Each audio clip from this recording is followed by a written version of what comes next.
72세 시어머니가 7층 베란다에서 몸을 던진 이유. 안녕하세요. 속닥속닥 채널에 와주셔서 감사합니다. 구독과 좋아요 눌러주시면 많은 힘이 됩니다. 새벽의 침묵, 멈춰버린 심장. 새벽 3시 거실 괴종시계가 3번 울렸습니다. 영자는 남편 철수의 차갑게 식어가는 손을 붙잡고 있었습니다. 구급대원들이 황급히 들이닥쳤지만 이미 늦었습니다. 심장은 멈춰 있었습니다. 어머님, 진정하세요. 며느리 정민이 영자의 어깨를 감쌌습니다. 하지만 그 손에는 떨림이 없었습니다. 눈물도 없었습니다. 오히려 입가에 희미한 미소가 스쳤습니다. 영자는 그 표정을 놓치지 않았습니다. 사흘 전으로 돌아가 봅니다. 71세 이영자. 평생을 남편 뒷바라지와 아들 키우기에 바쳤습니다. 젊은 시절 꿈꿨던 무용가의 길은 일찍이 접었습니다. 무릎이 아프기 시작한 건 2년 전부터였습니다. 병원에서는 퇴행성 관절염이라 했습니다. 남편 철수는 강남 재개발 붐을 타고 건설업으로 큰 돈을 벌었습니다. 은퇴 후 영자에게 더 다정해졌습니다. 하지만 3년 전 아들이 교통사고로 세상을 떠나면서 모든 게 변했습니다. 며느리 정민이 이 집에 들어온 건 장례식이 끝나고 한 달 뒤였습니다. 28세 미모에 학벌까지 갖춘 며느리였습니다. 정민은 살뜰했습니다. 매일 아침 영자의 약을 챙겼습니다.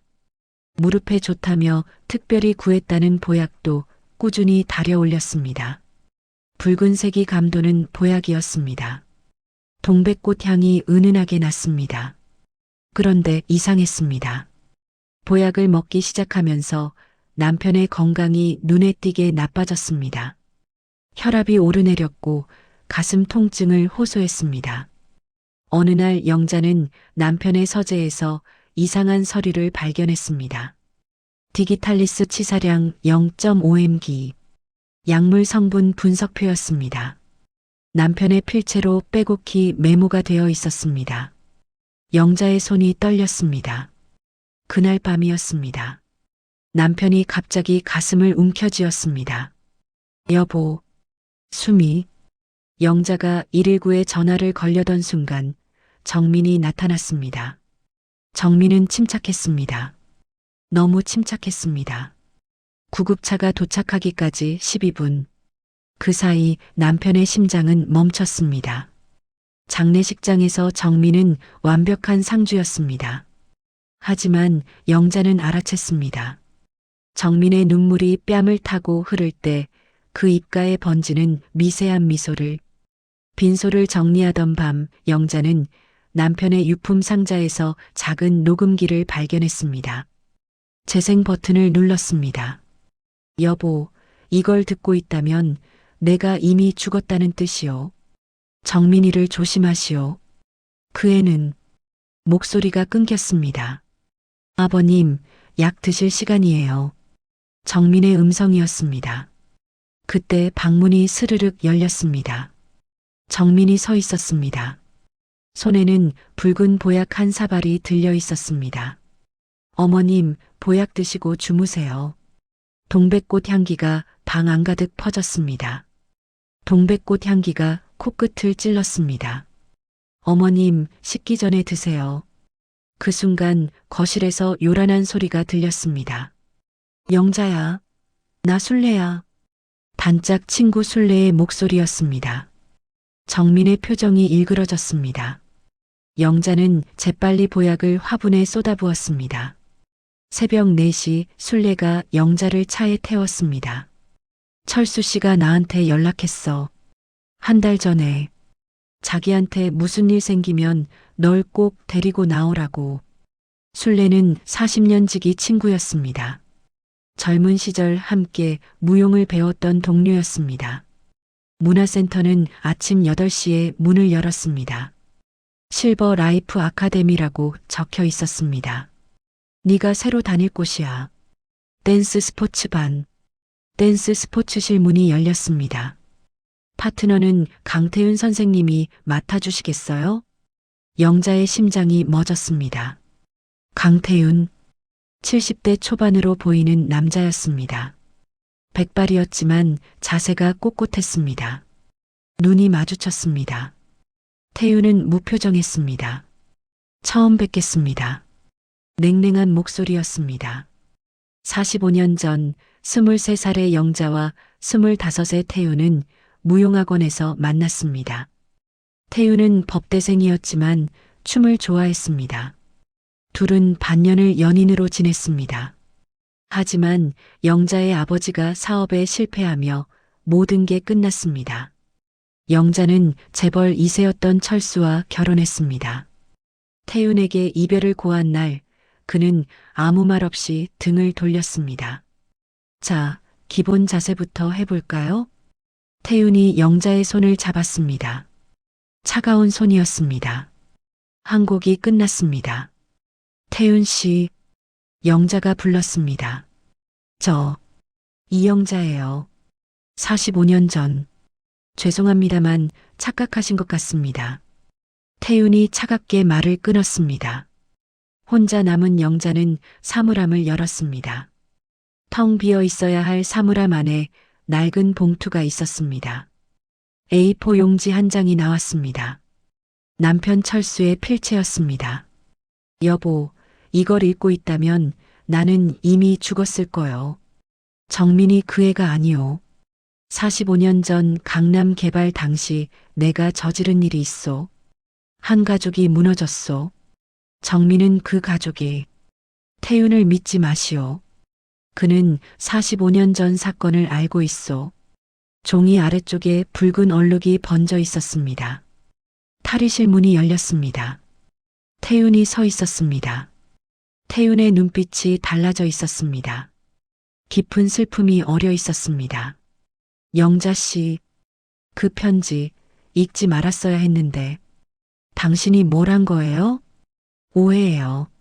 정민이 복수하러 온 건 맞아요. 하지만 나는 오늘 밤 11시 문화센터 뒷문으로 나와요. 모든 걸 설명할게요. 태윤이 황급히 사라졌습니다. 그날 저녁 영자는 결심했습니다. 문화센터 뒷문으로 향했습니다. 하지만 나타난 사람은 태윤이 아니었습니다. 정민이었습니다. 어머님, 찾기 힘들었어요. 45년 전 어머님 남편이 무너뜨린 그 집. 제 아버지는 목을 맸어요. 제 어머니는 미쳐버렸고요. 정민의 눈에서 눈물이 흘렀습니다. 하지만 그 눈은 웃고 있었습니다. 복수하기 위해 살았어요. 어머님 아들과 결혼하고 어머님 남편을 죽이고 이제 어머님 차례예요. 그때 누군가 영자의 팔을 낚아챘습니다. 태윤이었습니다. 뛰어. 둘은 어둠 속으로 달렸습니다. 검은색 승용차가 한강변 도로를 질주했습니다. 차는 한적한 주택가로 접어들었습니다. 태윤의 집이었습니다. 거실 벽에는 흑백 사진 한 장이 걸려 있었습니다. 젊은 남녀가 웃고 있는 사진이었습니다. 45년 전 무용학원 앞에서 찍은 사진이었습니다. 아직도 가지고 계셨어요? 영자의 목소리가 떨렸습니다. 1994년 여름이었어요. 강남 재개발 붐이 한창일 때죠. 태윤이 입을 열었습니다. 영자 씨 남편 박철수는 개발 예정지의 땅을 헐값에 사들이기 위해 폭력 조직을 이용했어요. 협박, 방화, 심지어 살인까지도. 그중 한 가족이 있었어요. 작은 구멍가게를 운영하던 김씨 집안이었죠. 정민의 본명은 김민지예요. 김상철의 외동딸이죠. 태윤이 오래된 신문 스크랩을 꺼냈습니다. 강남구 개발지역 건물주 의문의 추락사. 저는 당시 검사였어요. 그 사건을 담당하게 됐죠. 현장을 조사하다가 이상한 점을 발견했어요. 증거를 모으던 중 제게 협박이 들어왔어요.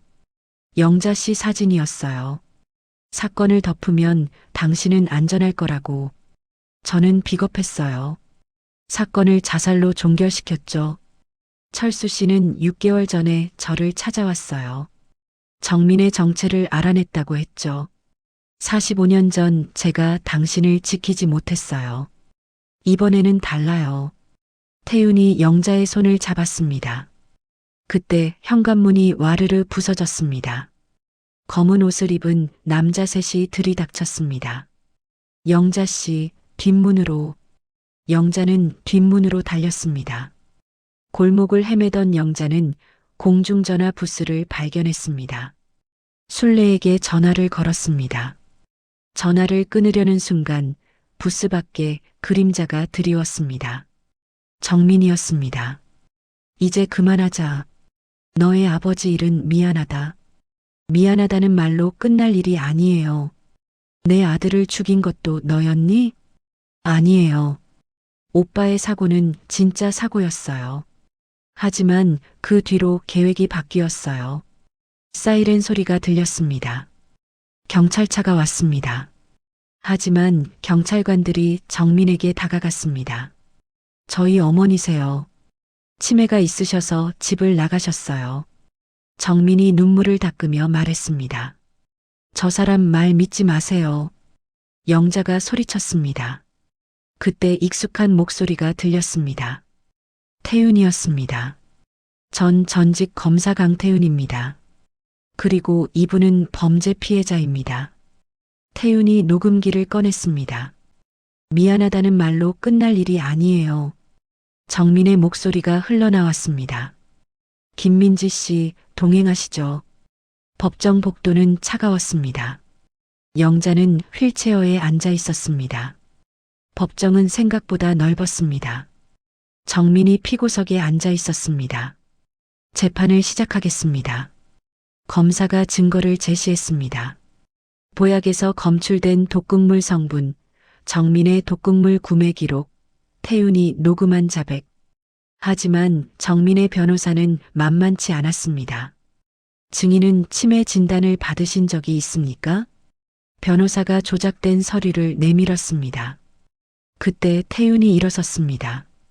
새로운 증거를 제출하고 싶습니다. 이것은 45년 전 김상철 씨 사건의 재조사 자료입니다. 피고 김민지는 김상철 씨의 딸입니다. 이것은 복수 살인입니다.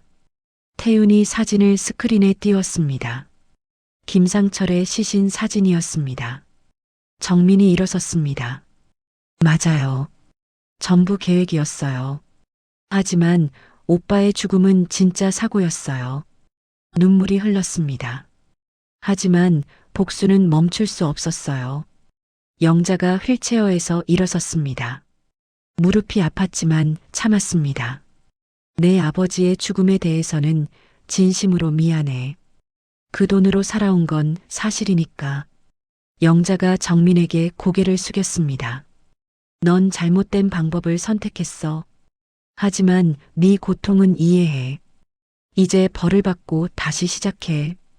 정민은 고개를 숙였습니다. 피고 김민지에게 징역 12년을 선고한다. 6개월이 흘렀습니다. 영자는 문화센터 무대 위에 서 있었습니다. 발표의 날이었습니다. 파트너는 태윤이었습니다. 영자는 더 이상 휠체어를 타지 않았습니다. 재활치료를 열심히 받았습니다. 무대 위에서 춤이 절정에 다다랐습니다. 태윤이 영자를 들어 올렸습니다. 박수 소리가 터져 나왔습니다. 재판이 끝난 후 영자는 남편의 재산을 정리했습니다. 재산의 절반을 재개발 피해자들을 돕는 재단에 기부했습니다. 남은 돈으로는 작은 댄스 스튜디오를 열었습니다. 늦은 나이는 없다는 이름이었습니다. 처음에는 학생이 5명 뿐이었습니다. 지금은 매주 30명이 넘는 학생들이 댄스를 배우고 있었습니다. 무대 뒤 대기실에서 태윤이 조심스럽게 입을 열었습니다. 45년 전에 제대로 말하지 못한 게 있어요. 사랑한다는 말이요. 저도요. 저도 태윤 씨를 잊은 적 없어요. 하지만 천천히 가요. 우리 이제 시간 많잖아요. 두 사람은 손을 꼭 잡았습니다. 한 달 후 교도소에서 편지가 왔습니다. 정민의 편지였습니다. 12년 후 제가 나가면 어머니의 댄스 교실에 갈 수 있을까요? 영자는 답장을 썼습니다. 기다릴게. 12년 후 우리 함께 춤추자. 인생은 언제든 다시 시작할 수 있단다. 일주일 후 영자는 문화센터에서 새로운 수업을 열었습니다. 저는 71세에 새로운 인생을 시작했어요.